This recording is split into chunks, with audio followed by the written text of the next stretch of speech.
Let's rewind to May 2021, when tensions in Jerusalem began to escalate.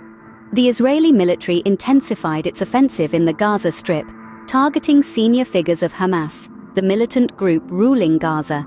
This conflict resembled past wars, but introduced new dynamics, including increased violence within Israel and looming international war crimes investigations.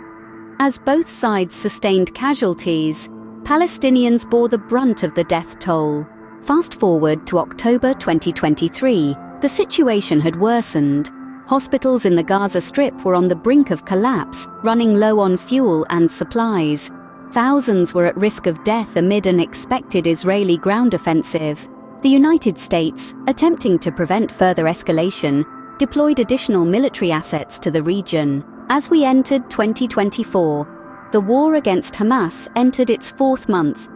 Israel had largely concluded major combat operations in northern Gaza, focusing on central and southern areas. The conflict had resulted in over 22,800 Palestinians killed and more than 58,000 wounded.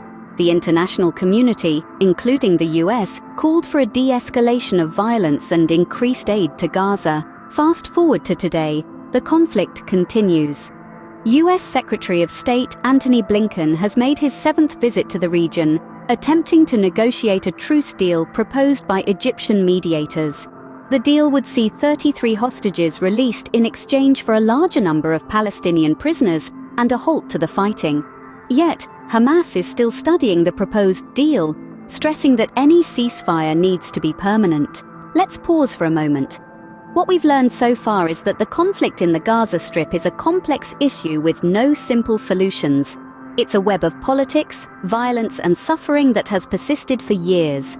It's clear that the path to peace is a long and arduous one.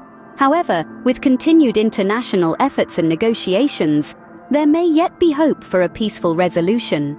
In conclusion, we've observed a timeline of the Gaza conflict from its escalation in 2021 through its dire escalation in 2023 and the ongoing efforts for peace in 2024. The situation is volatile, the stakes are high, and the need for a solution is critical. As this conflict continues to unfold, the world watches, waiting for that glimmer of hope, a lasting peace.